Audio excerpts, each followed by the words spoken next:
So how can you tell if you're being followed by a private investigator, or how can you tell if you're being monitored electronically by somebody or a private investigator? In many cases, divorce, probate, lawsuit, civil, one party wants to monitor the activity or the whereabouts or the movements of another party. Many times this is done by a private investigator. Some people try to do it themselves, but that makes it easier to spot. But even with a private investigator, it's actually something that can be detected with a few basic observations. Let's take a look at those. We'll talk about physical surveillance first and then electronic monitoring second. Physical surveillance. If you think you're being followed or somebody's watching your activities, it's relatively simple to do counter surveillance and to flesh that out. It's easier to do if you have another person that can help you with this because they can kind of shadow you. But even if you can't get another person to help you out, there's some clues that will indicate you being followed. Most surveillance is done by one person or maybe two at the most. Only in the most complex, high-level government agency type surveillance is going to be 5 or 6 people. The reason that's important is because if it's 1 or 2 people, they can't rotate to have a different person, which means one or more of the same people is going to be behind you or following you or near you. That's going to be easy to detect. So what do? First, get a baseline. Let's say you're walking down a street, or you're driving in your car, or you're moving in some fashion. First thing you do is find a way to stop where it's going to be easy to see your surroundings. Now, you don't want to stop and like look around, obviously staring at each person.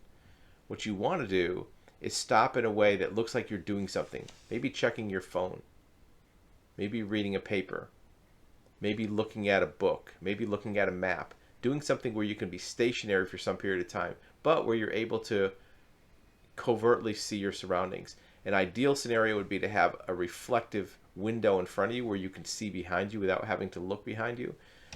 So whatever you do, make a note of the people and vehicles that are in your vicinity. Ideally, you would do this in a place where there's not 1,000 people, right? You're not stopping on a street corner where there's thousands of people, or in a parking lot where there's thousands of cars. Do it in a place where you can reduce the number of subjects around you, targets around you, and make a note of them. Now, if you use your technique of maybe writing something in a book, you can literally write down guy with red shirt, lady with green hat, blue truck, whatever it is. You write down the subjects that you see. And if you think of the right premise to do this, you can come up with a scenario where you can make a note of all these people. Spend a minute or two doing it, don't spend too long, and then start driving, start walking, whatever it is you're doing. If you're in a mall, you can stop at the food court, get something to eat, and write something down in a book. And then as you're walking, take the opportunity to notice if any of the people or cars that were in your first snapshot are still with you. Now, some people might just randomly be going the same place you are. They might randomly be going in the same direction you are. So for that reason, you want to change directions. You want to make a few stops. Maybe if you're going to change direction, stop somewhere first so it doesn't look like it's out of character. For example, if you're driving down the street straight and then all of a sudden you take a left and another left, that's like a U-turn. It doesn't make any sense, like that you would go backwards. But if you stop somewhere, it looked like that was a place that was out of your way. Maybe go into a store, buy something in a bag so they don't know what it is. Okay, they stopped at this store on purpose. Now they're going back somewhere else, right? Or if you're in a shopping mall, you're not going to do loops around the mall. That's going to seem, weird. But if you stop at a store, get something, and then turn, that's going to be less suspicious. And as you're going, always look to see, are any of the people, cars, individuals, the same as your first snapshot? And if they are, make a note of that. Fortunately, you won't have to remember too many of those. If you started out with a snapshot of 15 or 20, if the people or cars that are similar are 2 or 3. Now you only have to remember 2 or 3. Guy with red shirt, lady with green hat, blue truck. 10 minutes later, you're in a different place. Look to see if they're still there. A really good way to do it is to go into a store and then come back out, because when you come back out, you're going to be facing now your followers, right?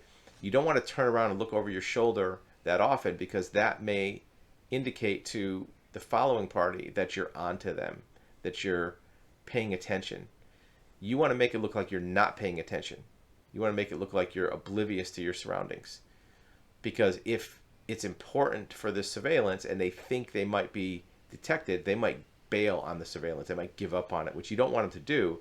If they're surveilling you and you want to either misdirect them to do something different, or you want to catch them, you don't want to be suspicious. The other thing you don't want to do is go home, because you're not sure if the person or people following you know where you live. So you don't want to go home. If you ever feel like your person... You will be back in your video in just a few seconds. In the meantime, remember that actualhuman.com offers you live one-on-one private video consultation with an expert in this exact subject. We want to listen to your story. We want to hear your questions. We want to give you expert advisement of your options and tell you what we know about your particular situation. Now back to your video. Personal safety is at risk. Go to a police station. Go to a police department. Go to a fire department, right? Go to some very public place where you're in the middle of a lot of people, worst case scenario, if your physical safety is in danger. And then after you've observed people for some period of time, make a note of who they are. Maybe try to get a license plate. Maybe try to get a better description of who they are, what time they were at a certain place. If anything gets really bad, if you know that this car was at this corner of Main Street at 2:22 p.m., if there's ever any legal issues that come up, you can flag that and they can do cell phone tracking for whoever was there at that time. So that's some basics on surveillance. What about electronic surveillance? Are you being followed online? Is somebody tracking your email? Is somebody tracking your text message? Is somebody monitoring your phone calls? The first thing you want to do for that is to make sure that your cell phone, your mobile device, is not compromised. If there's any apps installed on your phone that are transmitting information, you can detect this by looking at your Bluetooth or your Wi-Fi activity. You can go in to see if your Bluetooth or Wi-Fi are sending out signals unbeknownst to you to parties that are not part of your approved vendor list. For example, you might have notifications from Facebook. You might have updates from maybe your email. Those are acceptable. But if you have some app that's pinging your information or sending out information about your location or your activity, you might want to know that, and you can check that on your phone. If you need more information on that, you can click the link below. We have consulting or digital forensics that might help you with that. The other thing you want to do is to send out a false notification or signal to see if anybody acts on it. For example, if somebody's tracking your location or tracking your cell phone and you want to see if they're monitoring your emails or your text message, send out an email that's something very significant that somebody could act on. For example, say text your friend or your relative, I'm going to be at this store at 2 o'clock on Friday. Or I'm going to go to the mailbox at this time. I'm going to call so-and-so. And see if, based on that, somebody is taking action. See if somebody's following you on that date. See if somebody calls you at that time. See if somebody monitors your purchase. Electronic surveillance is extremely common. If you're involved with some court case, email your attorney something that's not real. Hey, I'm planning on filing this motion next week. See if the other side takes any action based on that. There's a very good example of this that comes from a battle that was fought in World War II, the Battle of Midway. And the United States Navy suspected that the Japanese Navy was going to attack Midway Island. They suspected it. And they had some code breakers that were trying to crack the Japanese code about what they were saying amongst themselves.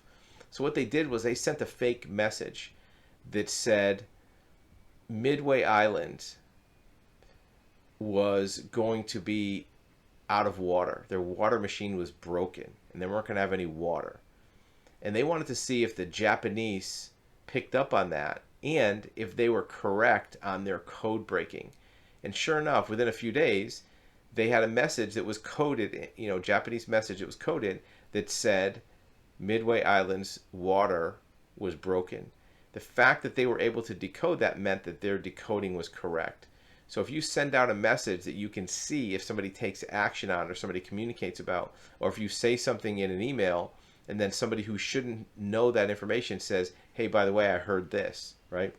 Maybe you suspect a spouse or a relative is monitoring your emails. If you say something dramatic, like I'm pregnant, or I have cancer, or something very dramatic, and then that person acts differently, you know that they've picked up on the bait. So those are some sub rosa covert ways you can detect it. If you really want to dive deep and have some data extraction and digital forensics on your phone, you can do that. But it's very important if you're involved with any type of significant activity in your life, a litigation, a divorce, a probate case, you make sure that your internal private thoughts and communications are not being monitored, because that could give the other side an advantage in your case and defeat the strength of your case or your objective, or just put you at risk financially or physically. Thank you for watching another episode of Actual Human Advisory on Describe TV. Remember, we have live one-on-one consultation appointments available at actualhuman.com, where you can book a one-on-one undivided attention live call with a licensed investigator, a licensed insurance broker, a licensed mortgage broker, real estate broker. I'm also a certified real estate title examiner, a certified civil court mediator, along with having developed and started over 15 businesses, several of which were sold for millions of dollars. So if you do have questions in any of those categories, you can arrange a one-on-one live video consultation. Use the link below, and we'll see you on the next video.